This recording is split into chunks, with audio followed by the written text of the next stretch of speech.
What's going on, everybody? Today starts Rush Hemispheres.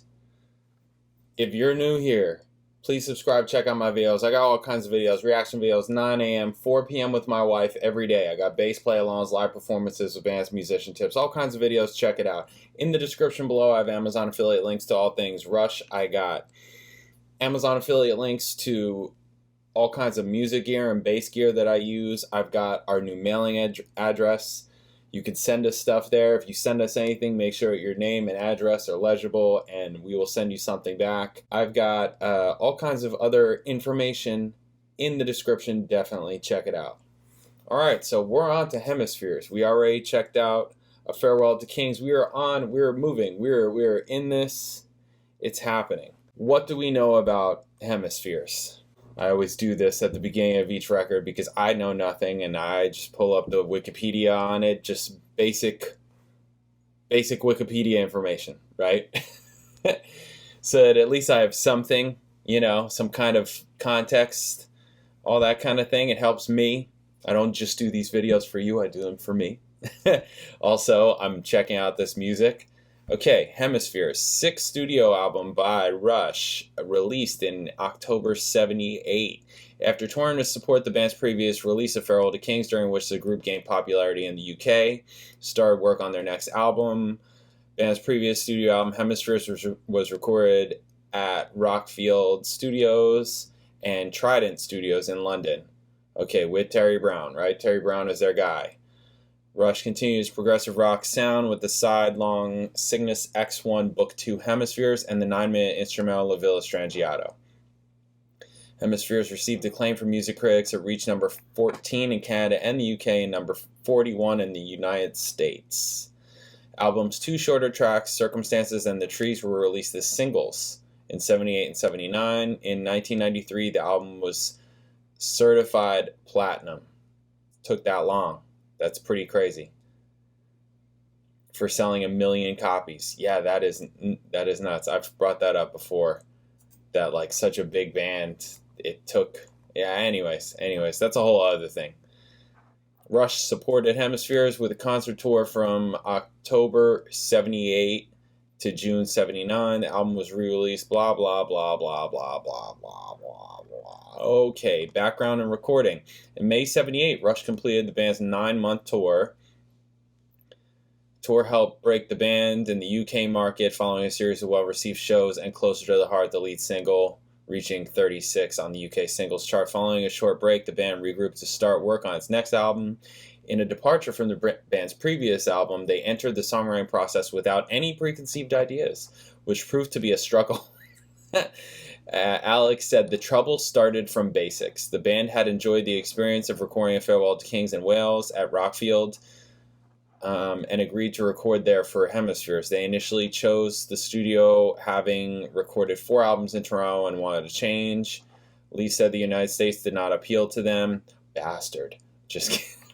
I'm just kidding. Canada doesn't appeal to me much either, so good for you guys. Since they were influenced by many English bands, recording in the UK became a natural option.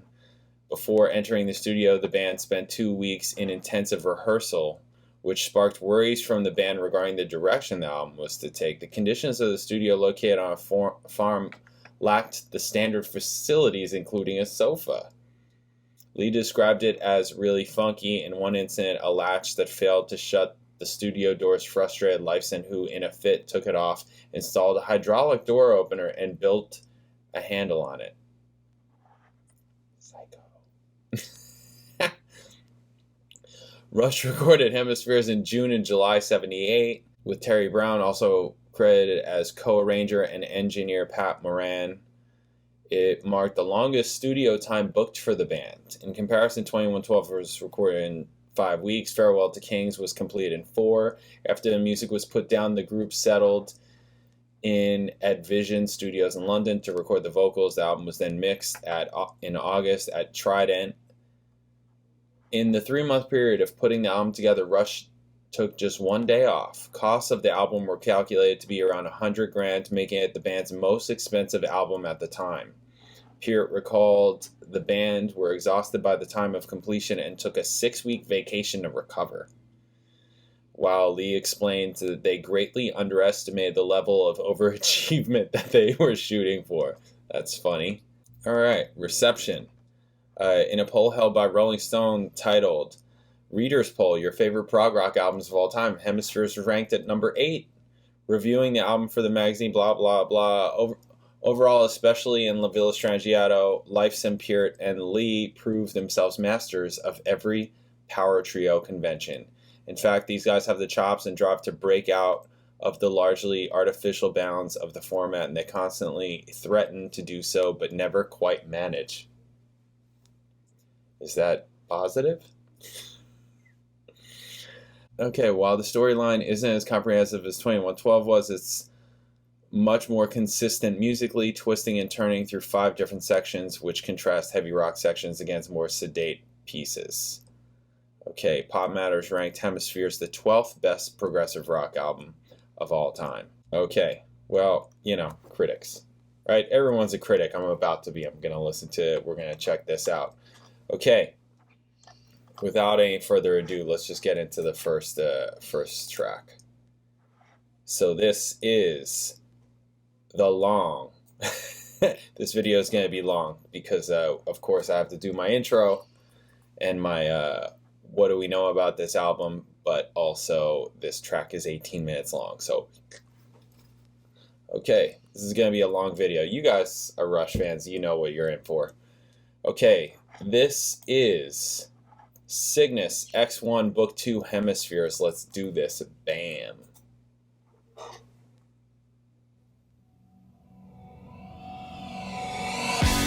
Okay.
Chorus on the bass.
does that a lot.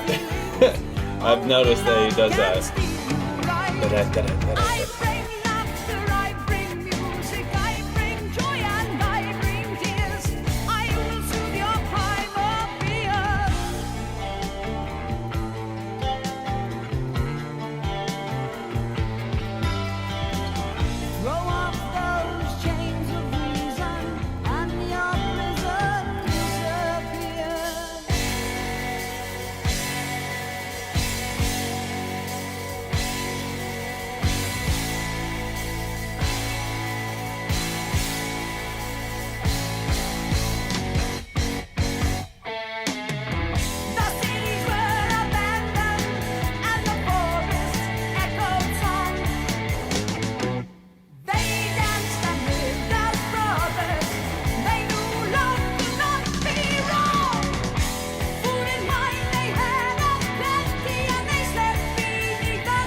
like.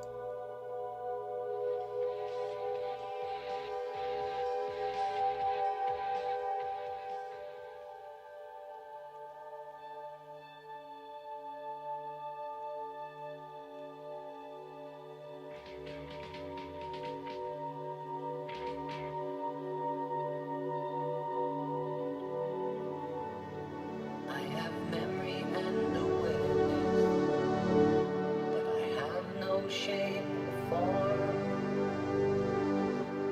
As a disembodied spirit, I am dead and yet unborn. I have passed into Olympus, as was told, tales of old, to the city of immortals, marble white and pure as gold.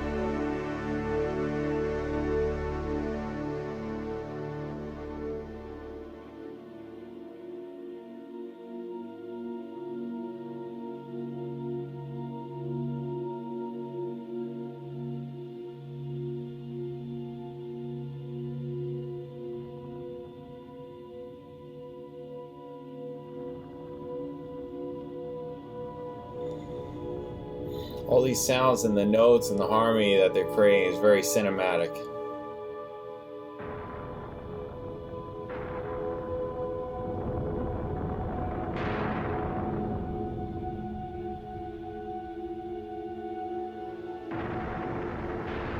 I see the gods in battle rage on high. Thunderbolts across the sky. I cannot move, I cannot hide. I feel a silent screaming inside.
We can walk our road together if our goals are all the same.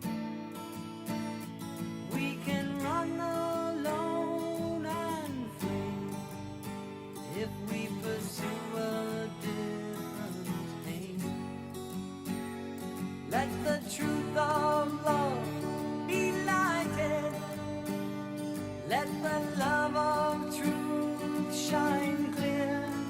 Sensibility, armed with sense and liberty, with the heart and mind united in a single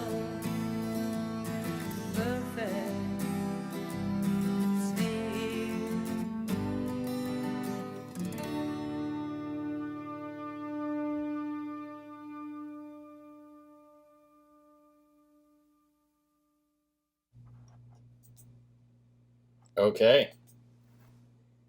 There it is. Interesting. Okay, that's cool. Dig it.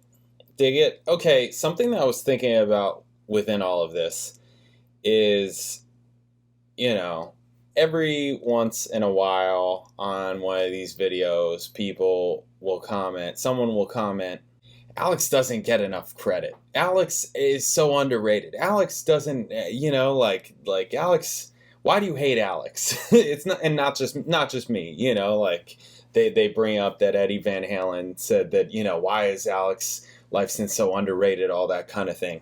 And at least to me, this is an example of, because the cool stuff with Rush, and there's a lot of cool things, but a big part of the cool stuff with Rush, in my opinion, it is rhythmic. And that frankly has less to do with Alex, in my opinion. It has more to do with Neil and with Geddy. That's my opinion. I think that this song was this opus, this half of a record, was a good example of that, because there's a lot of rhythmic stuff happening within this song. A lot of times what Alex is doing is he's just like laying out the chords, he's laying out the harmony, and the movement is happening with Neil and Geddy. Yes, Alex takes solos. It's fine. I have yet to hear a solo where and you guys are literally watching my reaction. Literally watching me as I'm hearing the songs for the first time. Do you see movement happening? Do you see me like reacting in a way like during his solos where I'm like, oh shit, or something? I'm not feeling that happening at all yet. Maybe it happens at some point, maybe. I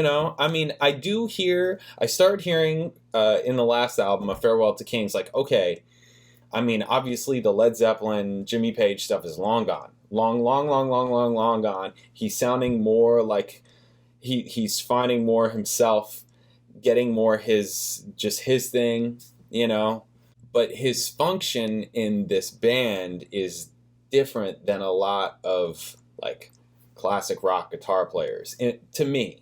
Maybe that's because they're not just classic rock, they're like prog rock, and they're a trio.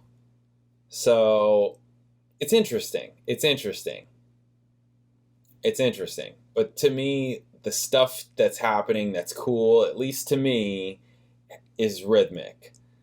And the melodic stuff that I think is cool is more Geddy singing, his vocal melodic lines. That's my opinion. I was thinking about that during this song, because I'm just like noticing, and I've been thinking about, there's certain things that, like comments come up and I'm like, okay, yeah, this is interesting. This is what's going on with this. And, that's what I think about Alex so far. Not that he's bad. He's not bad. It's not like that at all. It's just, to me, the cool stuff that there's got to be a reason. There's a reason why he's as overlooked, or whatever people think about him, as he is. And to me, it's like you have two juggernauts in your band out of three people in your band. You got Neil Peart, one of the greatest drummers, period. And you got Geddy Lee, one of the greatest rock bass players, period. You know how many good rock guitar players there are? There's like 1 million just right over here in the corner of my house. Honestly, they're everywhere. They're everywhere, right? So it's really hard. But, let's not pity Alex Lifeson, okay? Like, obviously he's writing this music. He's part of this incredible, legacy of Rush, all that kind of thing. And frankly, I'm only on their 6th record. So, maybe there's plenty more to come. But that's my thoughts on that. Sorry, I'm probably going to get a bunch of hate about that. But, I was just thinking about it. I'm like, it's because the cool stuff that's happening doesn't have to do with him. It does, but it doesn't. You know, like it does. Obviously, everything that happens musically has to do with him because this is just three of them. There's only three of them, right? But, anyways, I'll get off it. That's my thing. That's my thing with that. I thought this was cool. So they had a break like after the prelude, and then the next whatever, what is it? Four sections were basically all intertwined, and then the sphere there was a little bit of a pause, and then the acoustic came in. I thought it was cool. I thought it was cool. You know, it's an 18-minute song. I listened to it once. So there's that. But I thought it was cool. I did. I didn't have like a problem with it. There was nothing that was like weird or like, oh my God, I hate this or any of that kind of thing. I thought it was cool. I liked the whole cinematic stuff that was happening in the middle, or it was like towards the end in the middle. And there was a lot of cool rhythmic stuff that was happening. Yeah. I think it's amazing that all of their records, like from the beginning to still now, all of their records, they just sound, and I've been saying it since the beginning, like, it sounds great. It's produced well. It's performed well. That's cool. That's great. That's really great, and that's definitely good for their legacy. You know, because some bands, their first record is really rough sounding. You know, like really rough sounding. And I don't mind that, but I know that a lot of people, you know, are like audiophiles or whatever. Yeah, I'm not like that. I don't care if it's like, you know, you record on a cassette, you know, like a cassette deck, and that's the microphone in your garage. If the energy is there and like the balance is enough, like I'm cool. I like raw, for sure. I like raw energy, all that. And you get that from those like really raw recordings. So, but these guys, it's like all their records, they just sound like they were done well. So that's really cool. Nice. All right. This video is super long, so I'm going to get out of here. On to the next one. Now we're on to side 2, Circumstances, the Trees, La Villa Strangiato. Getting to it. Thanks for watching. If you're new here, please subscribe. Check out my videos, all kinds of videos. I will catch you in the next video. Later.